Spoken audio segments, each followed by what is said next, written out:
you so much for joining us tonight. And good evening. Good evening. How are you feeling? I'm good. Fantastic. We're going to share one mic, and we're going to attempt to do she says, he says throughout the evening. Now, this idea of he says, she says, do you remember when we came up with it? Yes, you had this brief idea when we have been having a discussion, and we met for the first time through another meeting somewhere here, and we were having a dialogue, and he realized that we were having a bit of a debate, interesting debate. So that's how it came up, and now we're having it. Now here we are, 1 month ago. Just 1 month ago, and I think it's great that within 1 month you got something going so quick. So 1 month ago, Tahira was actually sitting in a chair over on a table here.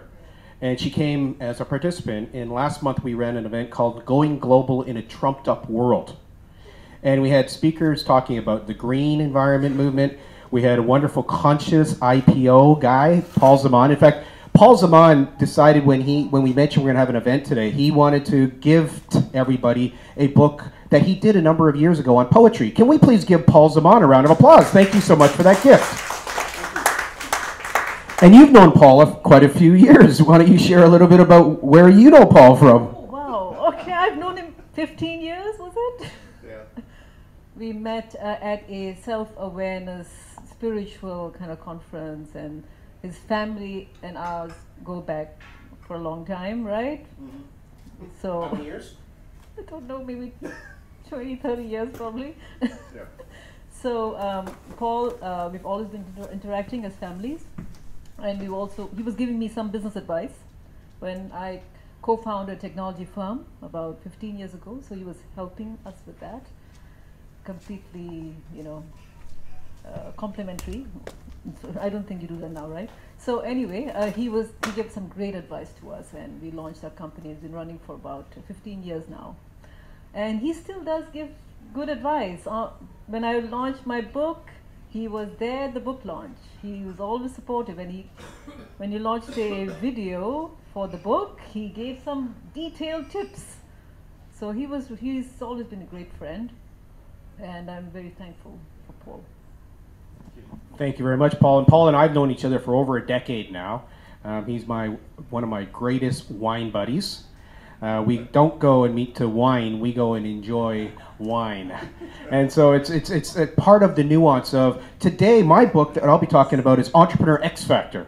And the idea there is about attempting to find and really nurture people's X Factor.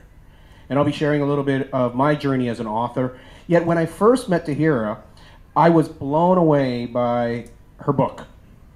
And how many people have read Tahira's book? Please raise your hand. Okay.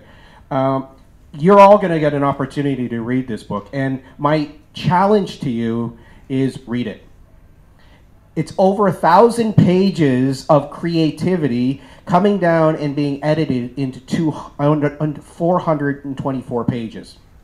And it's an amazing journey of left brain and right brain, because she's done research into many levels of quantum physics, many levels of spirit, many levels, that it's just been an incredible journey for her to share that with us. I spent 5 days to do it, to read it. Every day I grabbed it and I read it.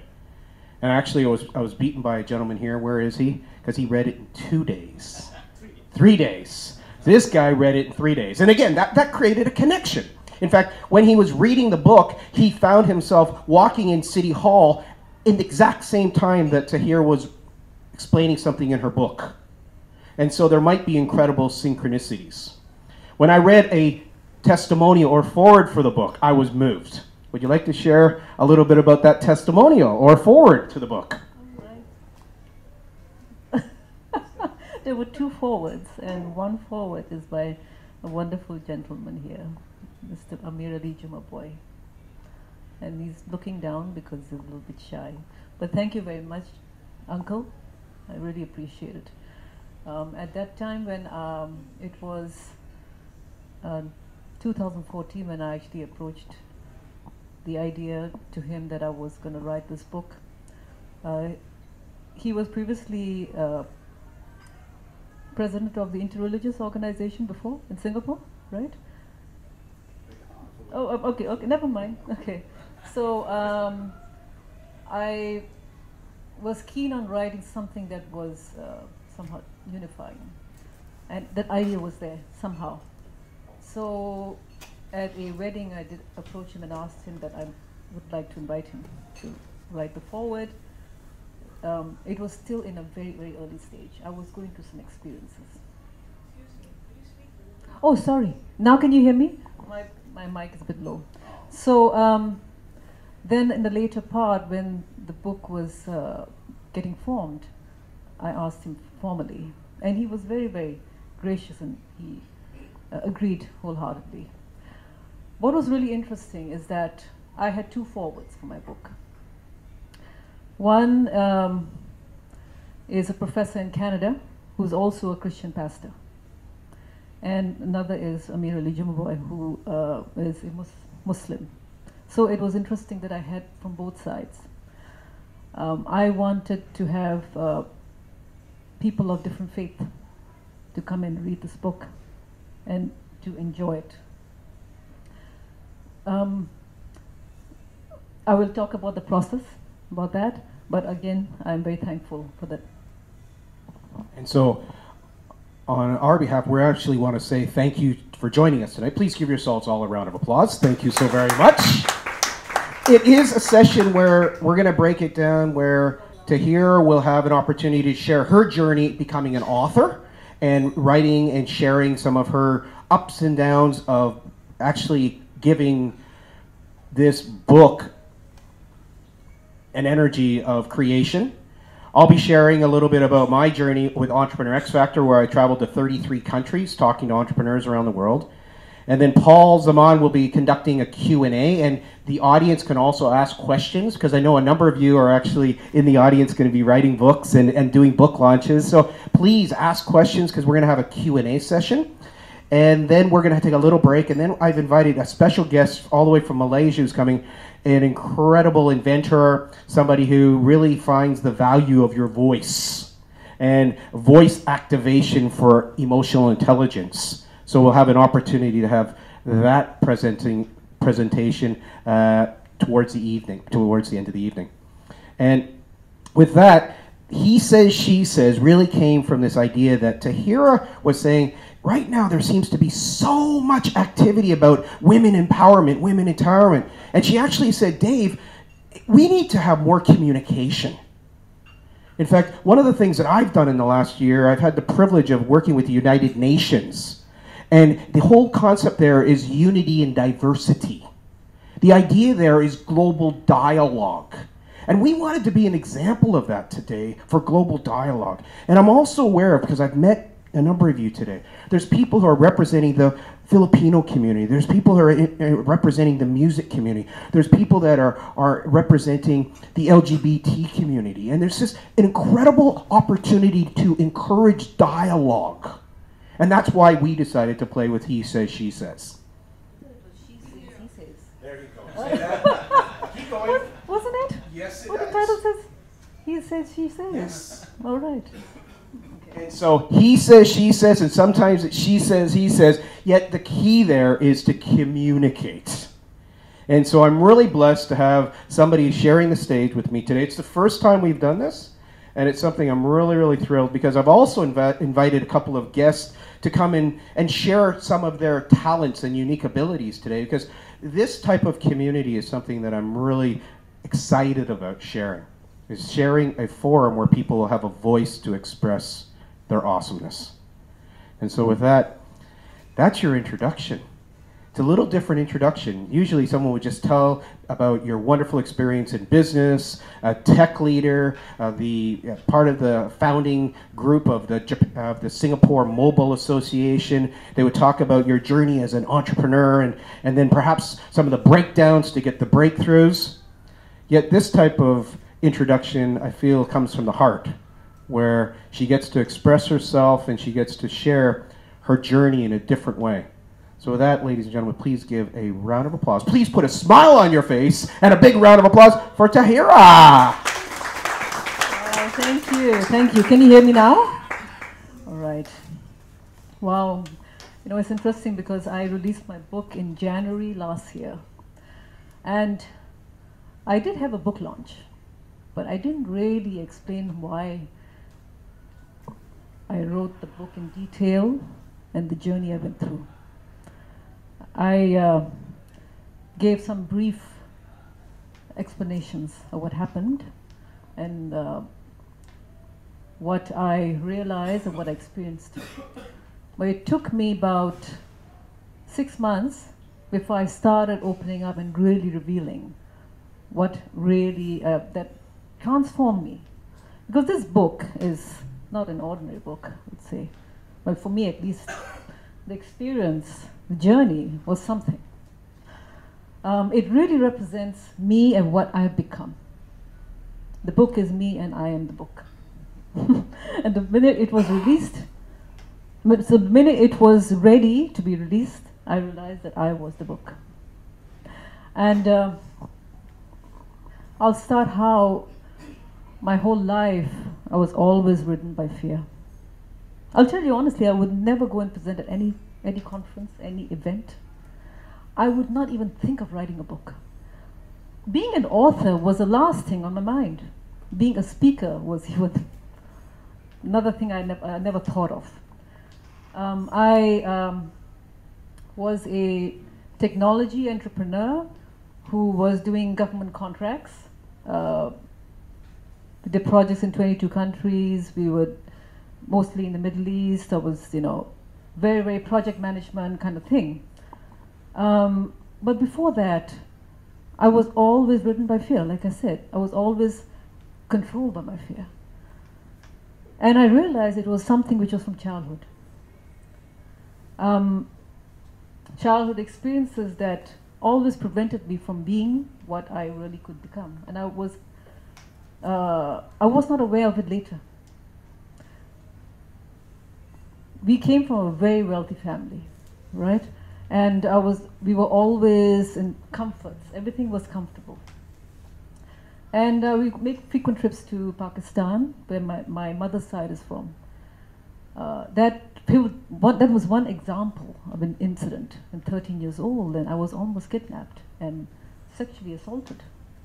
Yeah, I was at 13 years old. And I remember that incident when I was basically taken away by two men.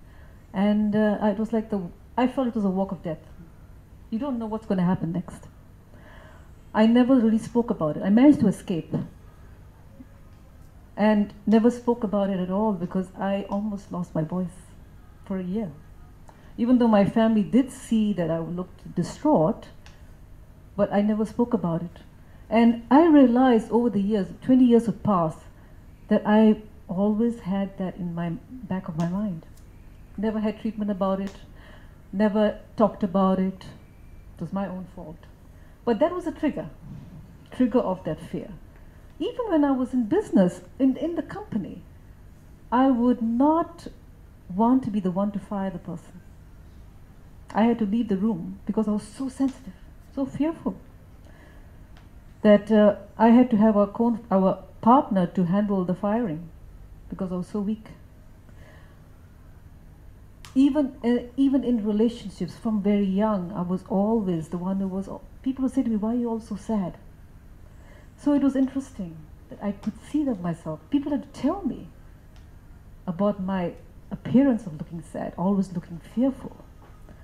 And as the years passed, I realized how that was in a way was a gift to me, because I reached a point that I had this breaking point that I could actually reduce myself to the tiny bit. Like, for example, imagine a glass and a wall.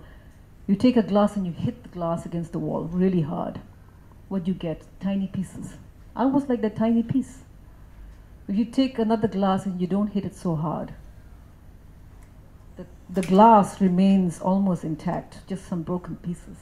So I was that glass that was shattered to the smallest pieces. And I was be able to reassemble myself.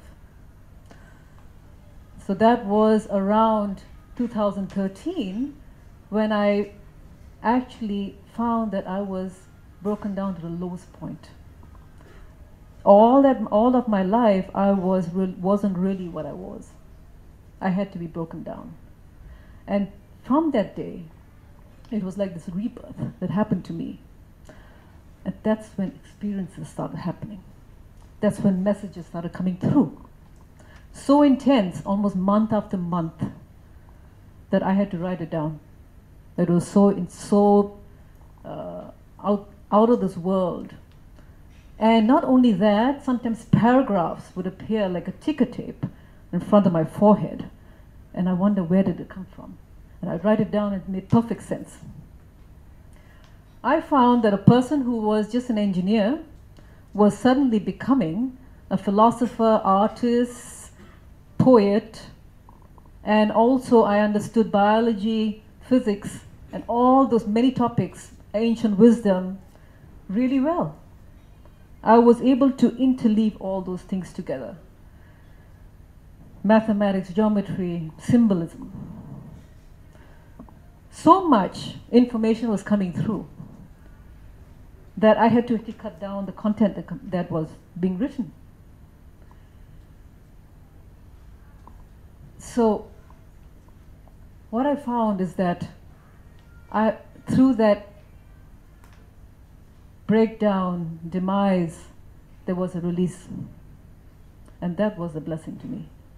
And it's not just an example about me. I think that we all have to allow for that vulnerability in order to create something, to co-create something, especially of something which is much higher of what we can imagine.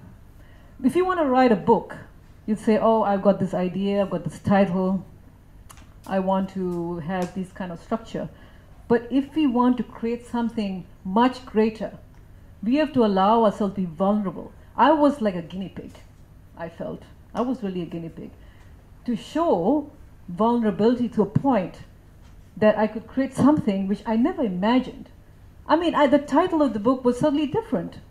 I was thinking of writing a completely textual, non-fiction book, which was, well, my passion was astrophysics. And the title was Transit to Type 1.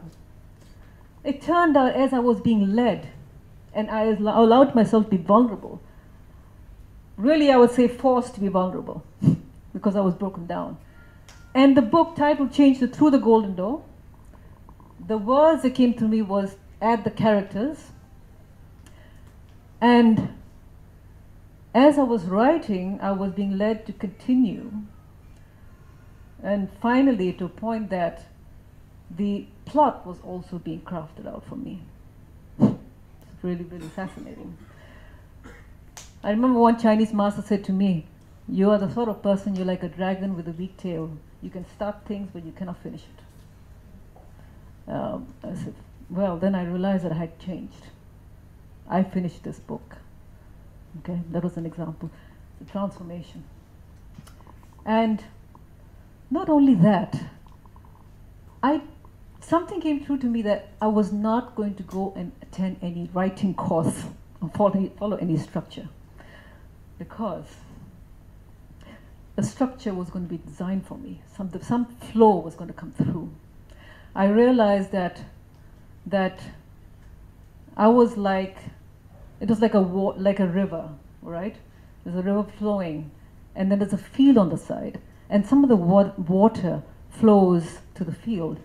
It's just trickling, but as the water flows to the field, it forms a riverbed. As it deepens, as it flows, more and more of the structure starts forming.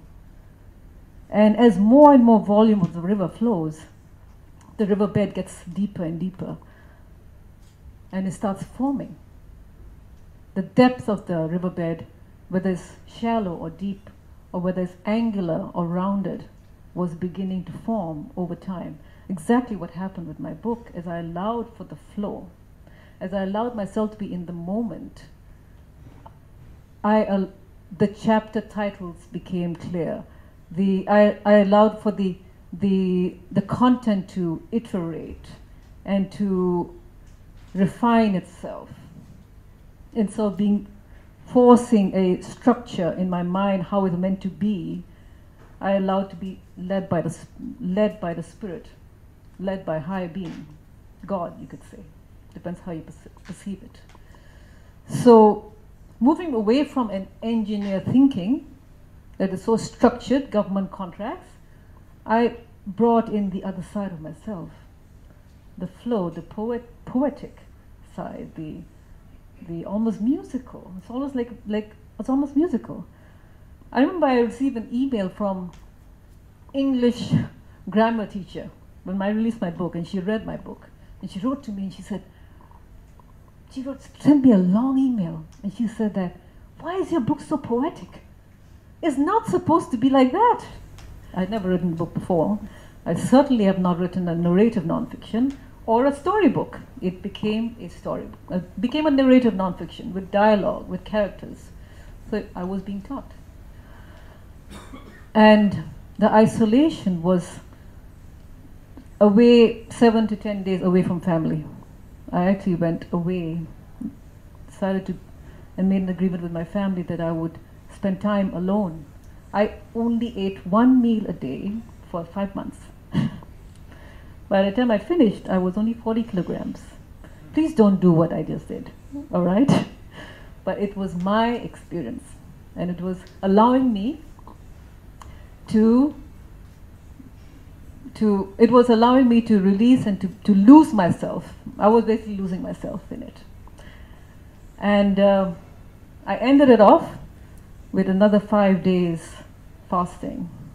5 days I had nothing to eat, just water. That was to commemorate the completion of the book. And I just spent 5 days in prayer. And I remember on the 5th day, the scent of cypress filled the room, the whole apartment. And cypress is a tree that does not lose its leaves. Cypress is the tree that signifies abundance. One of the triggered things that I had a lot of losses, financial losses with business, okay? Again, that was something I chose to experience because I wanted a change. Sometimes we go through losses because we choose it. I wanted that experience. So the isolation, I'll talk about that, the duality of the isolation. First I go back to the time when I was 13 years old, when I had that experience. The time when I was walking away and with those 2 men, I was isolated, obviously. I was isolated from help. But at the same time, I felt the other experience of isolation, which was the beautiful connection I had with God. Because constantly I was asking Him, please make sure that nothing happens to me. I don't know, I don't think I can deal with this. What's going to happen after this? Just please get me through this. So the isolation also brought me the connection. That was interesting.